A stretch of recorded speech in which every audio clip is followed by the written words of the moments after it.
Well, good afternoon, friends, and Happy New Year. It might not feel happy, but hopefully there is peace and a hopefulness that can come and that you can look forward to. I am Cindy Schuffelbarger, one of the founders of P23 Retreat, and I'm here today just to share a little bit about our topic of the month. And it's something near and dear to my heart. I'm actually a registered dietitian by training, and my experience after my daughter's death was that I was eating my grief, and I felt very much shameful about it because as a dietitian, I felt like I should know better. I should be able to control my cravings. And anyway, so I'm here today to hopefully offer you a word of encouragement. And I'm doing it in January because you all know that January is the time where everyone sets New Year's resolutions.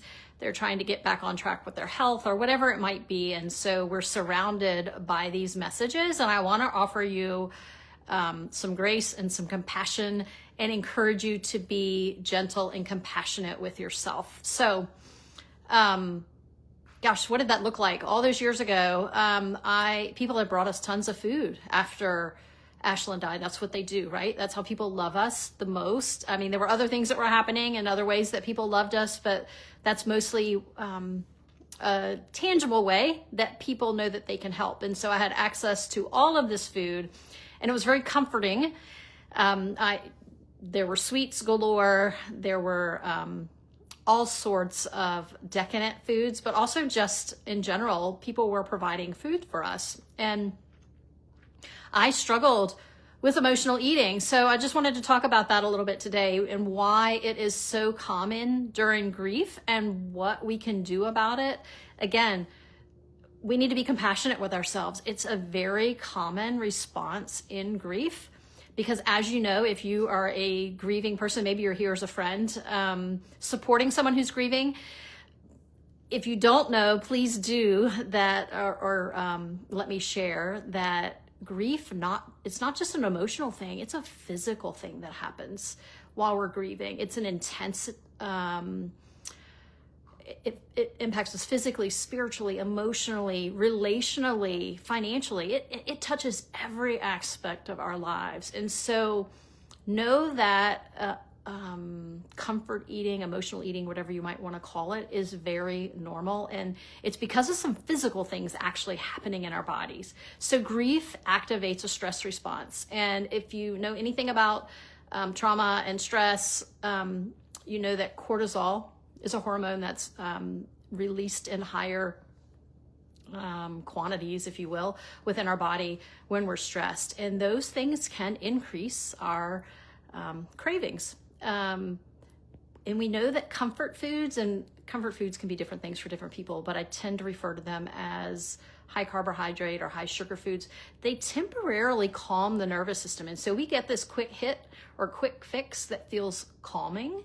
And while that doesn't last, our brains remember that response to that food. And so we can use food oftentimes to soothe ourselves.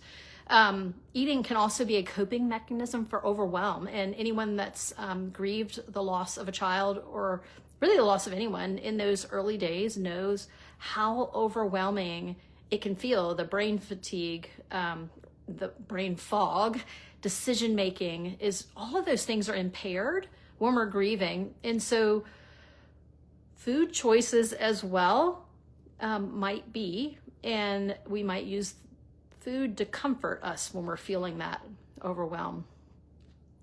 Grief also leads to that decision fatigue and just general fatigue, which leaves us less energy for planning and impulse control. Think about on a good day, maybe you're someone who struggles with comfort eating anyway, or emotional eating, and impulse control can be a challenge and it requires energy and effort. Well, add grief to that and it is that much harder. So there's also sleep disruptions. If you're not sleeping well, which is a very common side effect of grief, that then throws off hormonal balances within the body.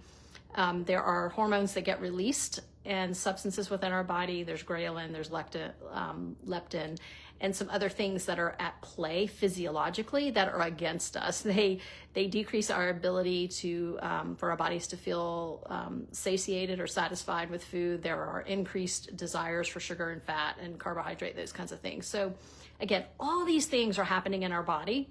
So we need to be really, really patient with ourselves and not beat ourselves up.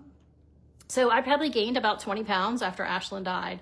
And I was trying to do all the things. I had 2 other young children at home. And so I was relatively active, but I actually was sleeping whenever I could. I just didn't have the energy to do other things. And I can remember one of my kids learning to ride a bike at that time, and I being outside and trying to help her. So I was trying to do some active things and stay engaged, but it just really was a challenge, especially then having all of these foods around that people had brought. So all that to say is emotional eating is a very natural response to grief. It can be comforting, soothing. It can offer a distraction from our grief, and it can be a momentary break from our pain. Now, before we talk about what we can do to help reduce emotional eating, I do want to mention that some people don't experience the same desire to use foods to soothe. Some people in their grief actually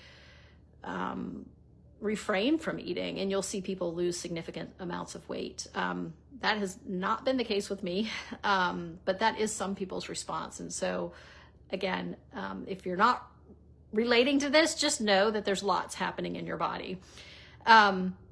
So comfort foods can temporarily calm our nervous system and make us feel like we're having a little break, but emotional eating isn't healthy in the long term, and eventually it's going to start to make us feel worse.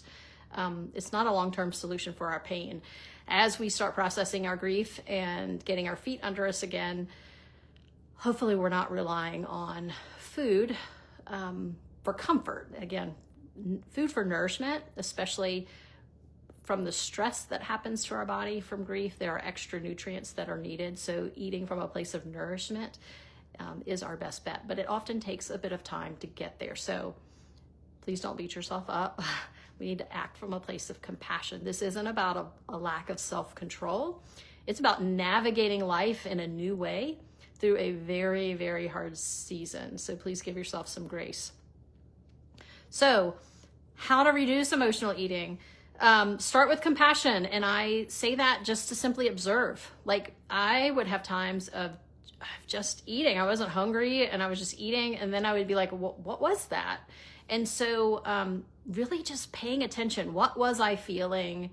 Or what am I feeling? Maybe you haven't even started eating yet, but you're like, you know what, I'm going to have this. But kind of check in with yourself. What am I feeling right now? Am I actually hungry? Am I sad? Am I tired? Identify what your body is actually craving. And ideally, whatever your body is craving, it might be some other comfort that you might need. Maybe it's a nap that you need. Maybe you're dehydrated. Dehydration can lead to cravings and our body's thinking that we're hungry. So try to pause. Again, no judgment in it, but just pause and observe. What are you doing? Why am I wanting this right now? And then trying to respond with compassion to yourself. Maybe you still want to have that, whatever that comfort food is, and go ahead and do that. But just creating the self-awareness, and you'll build this muscle over time as you kind of navigate into healthier days ahead or more well-rested days ahead. Might give you some insight of what's going on. Again, I talked a little bit about the pause and provide method. So trying to remember that eating for nourishment is going to be what most equips our bodies to be able to handle the stress and to process what we're feeling. And then one of my favorite tips is creating a comfort menu of non-food soothers. And this is something for you to post in your kitchen or wherever you might have food. Maybe you post it on your refrigerator, wherever you're going to see it. But when you are wanting to use food to comfort and realizing that, oh, maybe this isn't the best, maybe this isn't really what my body needs right now, have a list of things that you can use as a go-to that are non-food soothers. And so things like listening to a favorite song, or sitting in a quiet room with a candle lit, taking a bath, reading a book, going for a walk, whatever speaks to you, have those things on your list. Maybe it's just your favorite pair of comfy socks and a blanket, and you just need to lay down for 10 minutes, set a timer. Or maybe you just really full on need a nap or to go to bed. So have a list of comfort items that will soothe you, and have them available where you can see them with easy access, so you're not having to think about it in the moment. Reducing environmental triggers, and that might be what kinds of food you have easily accessible in your home. If you keep a bowl of fruit and healthy snacks out and available, that might be your go-to, because it's the first thing you see. It's quick and easy. Now, again, I know that takes some planning and executive functioning to even create that space. So maybe this is a task you give to a friend that's asking, how can I help you? Maybe it's come set up some healthy snacks and meals within reach for you, and then put the other things behind closed doors. Another way to reduce environmental triggers, if you know you're going into, say, a family function, and you might be triggered by maybe someone's bringing their new baby, and maybe you also lost a young child or an infant, and you know that that's going to be triggering. Try to think through what are some healthy ways that you might process your emotions, and just kind of think through that before you're in that scenario. Plan for grief waves. Again, don't beat yourself up. Grief can come in waves. We might be doing great for a couple of weeks, or maybe it's a couple of days or a couple of hours, and then we're hit with another wave of grief. And so just remember, this is a process. You are not going to be in this moment how you're feeling right now forever, even though it feels like it, and it feels really, really hard. And again, also, I encourage you to seek professional help if you're really struggling, whether that's a grief counselor. I chose to see a grief counselor. Super, super helpful. But maybe you also want to see a dietitian, or maybe you want to see a personal trainer, not for the purpose of like getting buff while you're grieving, but for the purpose of releasing stress. So think about who might help you in this journey and invite them along. So I want to continue to have this conversation. Today's Facebook Live is really just for a taste of an upcoming session that we're doing. There's a free webinar that's coming up next Monday. Let me make sure I get the dates right. January 12th at 7:30 p.m. and that's Eastern time. It's being hosted by Our Hearts Are Home. If you can't find them, look on the P23 Retreat social media page, either Facebook or I think it's even on LinkedIn, but Instagram. We will have a link there to register, and myself, as well as another bereaved mom who is also a registered dietitian, we're going to be talking about nutrition and nourishing our bodies and our hearts during this season of grief. And so I hope you'll join us for that. Again, it's free. You just, you need to register in order to get the link to participate. If you have questions or situations or thoughts, feel free to drop them in the comments and I will reply to them. But I wish you well in the weeks ahead. And I just pray that we choose compassion as we continue to walk this journey. All right, friends, have a good afternoon. Take care.